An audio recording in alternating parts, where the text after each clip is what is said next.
Almost everyone who has traveled has heard Alistair Cooke on his BBC broadcast, Letter from America. It is said to be the longest-running program in radio broadcasting. Cooke celebrates his 50th year of commentary as an Englishman in his adopted homeland. His role as America's cultural ambassador extends to print and television. He was American correspondent for Britain's major papers and author of several books. He was host of PBS's Masterpiece Theater for 22 years.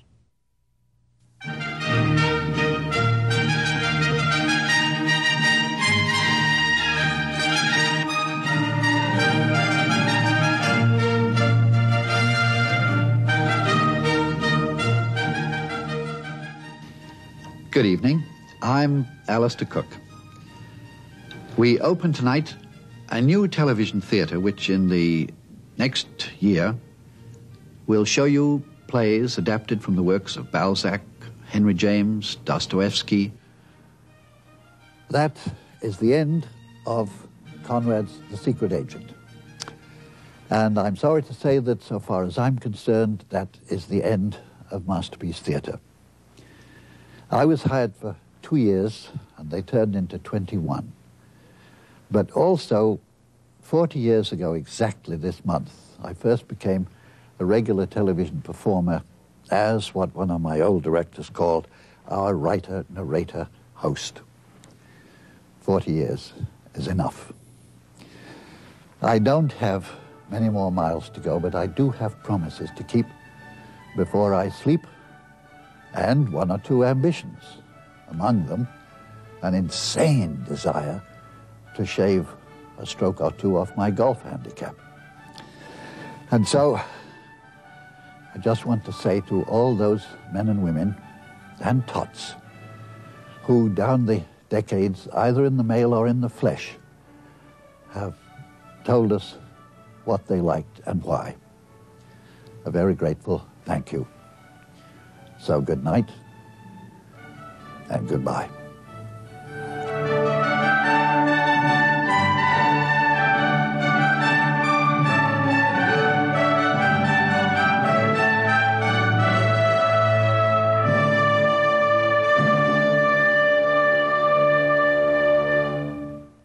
The beginning and the end. That was it. 21 years. When you started that, you said, when you saw me replay that first broadcast, you said what? That was the worst one? It was the first and the worst, I think. It was written, of course it wasn't, I don't know who picked the program, the title, Masterpiece Theatre. It wasn't a masterpiece, it was an original about the Churchill family, obviously. And the first thing we noticed was that everybody wore a black wig and talked with their backs to the camera.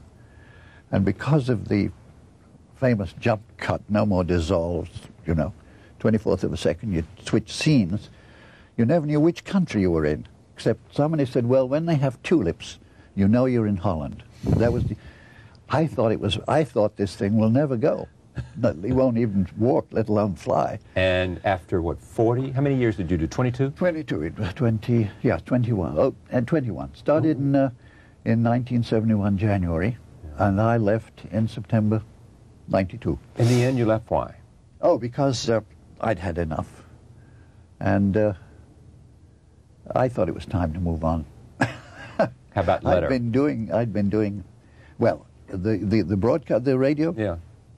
I love doing it more than all the years in print and television. All the things you wrote for The Guardian, all the things. Yep, the 2 million words I wrote for The Guardian. Yeah. No, I love radio more than anything, and I always feel each time you're trying to master this art of seeming to talk off the top of your head. You know, the best compliment you ever get has been from people who say, how can you sit in front of a microphone and just talk for 13 minutes, 45 seconds? And of course I say, it's written to a fairly well. Then I play with it. Yes. But no, it's wonderful. I'd have no intention whatever of, because it's free association, you see. I don't sit down and say, I'm going to talk about this. Yeah. I never know what I'm going to talk about. I start with something. This last week, I suddenly had a memory of being on the Kitty Hawk, an aircraft carrier in the Pacific, with the White House press corps, which in those days was 20 people. We were going to see some missile firing Soviet targets, drag targets way off in the Pacific. We got them all, of course. It was a demonstration for Kennedy. And when we were going up to watch this at night on one of the lower bridges, I think there were 3 bridges, I was slept on the back. I looked around, and it was an old Navy friend, been a humble lieutenant when I knew him, when I was assigned to, I think it was 12th Naval District, San Francisco, beginning of the war. He was now the Vice Admiral of the Pacific Fleet. And he said, "You don't have to go with those guys. Come up with me." We went, snaked up a winding staircase, came into a tiny room with a huge flashing console. And there was a head, as still as a cardboard cutout, sitting in a very strange chair. It was a rocking chair. And of course it was Kennedy, you see. Yeah. Well, I started there, and this took me all through the whole business of disability. Grover Cleveland, Franklin Roosevelt, right, ended up with the auctioning of the chair. With Jacqueline Kennedy Onassis. So I never know what it's going to be, and people say, well, don't you get stumped for topics? I don't know what topics. I think if you just tap your unconscious, the stuff comes out.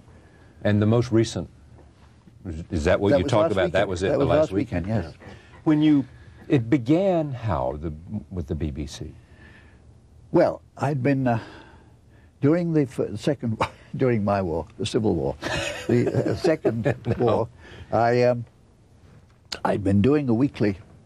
I'd been on the road, as you know, with the standing of a war correspondent, only a war correspondent reporting from the stadium to the players on the field, and it had been, of course, a political commentary. It was all about America and the war. When the war was over, a great friend of the BBC who'd been running things in this country, said, "We're so fed up with war and everything to do with it. Why don't we start something quite new? Start a new series, no more Sunday Night American Commentary," it was called. And I said, "What about?" He said, "Just talk about all the things you've talked to me about. History of ice cream, American children, chemistry of the New England fall." I said, "Well, that opens up a big field." Excuse me. He said, "Well, I should warn you, there's no sterling, convertible sterling. They were strapped, totally bankrupt. So we can only put it on for 13 weeks. But if it's a wild success, you can keep it on. We'll keep it on 26 weeks." Well, it was a success, apparently. So apparently so. They kept it. After 50 years, we always say, so. We say, well, they forgot or something. Yeah. You came to love America. Yes, I did. You came here first in 1932. I came here in 32 on a fellowship. First to Yale, and then you took another year at Harvard. Yale year at Harvard, yes. Yeah. And then you got an idea to go back as film critic. That was what I was in, theater and film, but one of the great obligations of this fellowship was to buy a car. They wouldn't let you stay in your lab, you know, which was a wonderful thing. They said in the summer you must buy a car, which I did, $45. And drive around the whole United States. And it was, now remember, this was the pit of the Depression, 1933. And what I saw that year of this, to me, unreported country, there were about 5 British correspondents in this country then, 2 in Washington, always 1 in Chicago to cover Al Capone, and about 4 in Hollywood to cover bathtub scandals.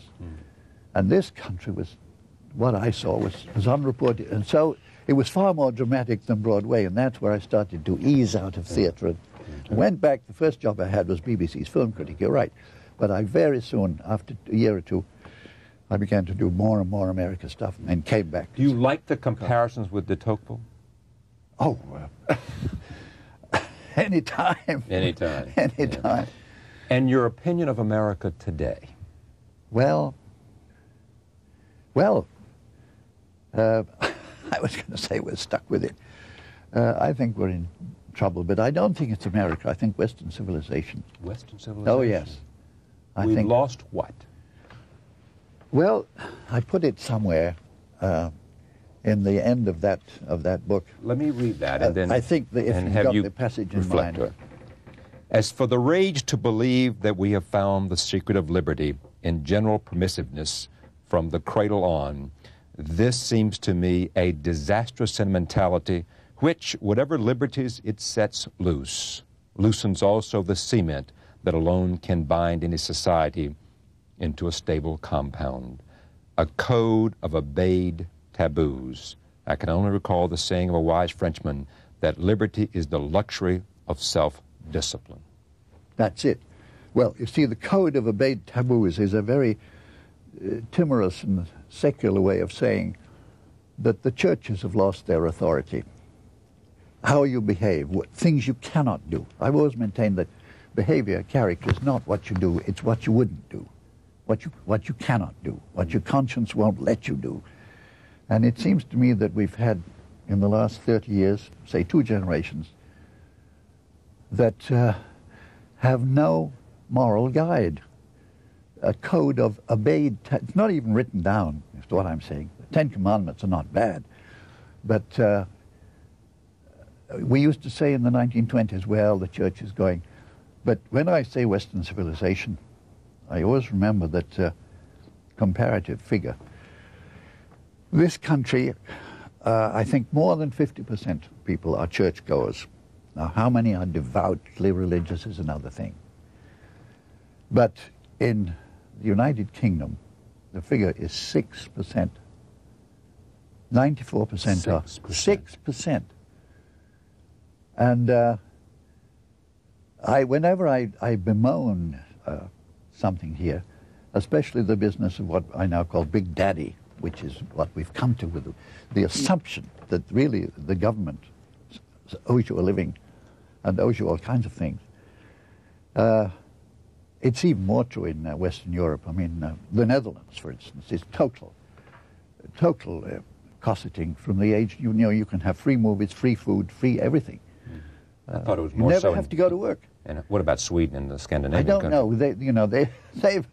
We always used to applaud in my time, Sweden, The Middle Way was a great book. Thank God, you don't have to be fascist, you don't have to be communist, you don't have to be anything. Sweden, The Middle Way, which was benign socialism, you know. And now they've deserted that. America today, the election's coming up. Right. Who's going to win? I will tell you on November the, Wednesday? Yes. November Tuesday. November 8th, I guess it is. Well, I tell you why. People keep asking me, and I say, I was at the 1940 Republican Convention. Wendell Willkie was the nominee of the Republican... You've sprung the punchline. Okay. We knew, everybody was, I was reporting, I remember going there, I knew Willkie before. Yeah. And got out of the train at Philadelphia with Murray Kempton, I recall. Yeah. Great writer. And who comes out of the train but Willkie? And I said, you're not supposed to be. Candidates don't appear in the convention city, which was true, absolutely tasteless. We said, well, I'm here.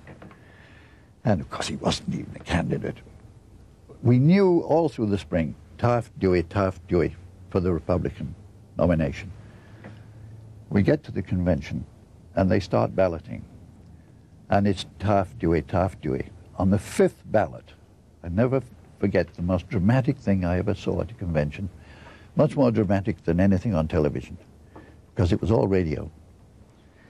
The chairman, I think it was Joe Martin, bangs his gavel. He says, the chairman of the Kansas delegation will come to the lectern. And then we heard squeak, squeak, squeak. Alf Landman, the defeated 1936 candidate, went past all the microphones of each delegation, and he had new shoes on. It was right out of Hitchcock.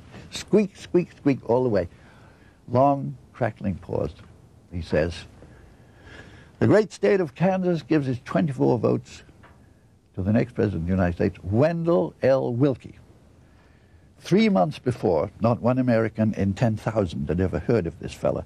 He was on a radio program. Radio, not television. And people said afterwards, it was a quiz show. What a nice fellow, what an amusing man. And this started. Now, of course, the proliferation of primaries has killed the convention system. It's a coronation now. Still, in 1948, the day of the election, my paper published a editorial piece by me, main piece. It was called Harry S. Truman, Portrait of a Failure. They published it. Oh, yes. There was my editor's title. Yeah. Right. 24 hours later, I had to describe why he won. So I'm not. So the point here is that politics, you never know until the votes have been counted. This is very early. Everybody's saying, look, you know, Clinton is rolling along, poor old Doe, let Doe, but who is Doe? All kinds of things could happen between now and November. I want to thank you for coming. I have extracted, I hope, a promise to you for you and I to do an hour together. Fine. Alistair Cooke, I thank you. We will come together for an hour and talk about a career in broadcasting, in print, in the arts, and a career of full of memories of people who've shaped our world, both famous and infamous. Infamous as well. We'll be right back. George Jones is here. Stay with us.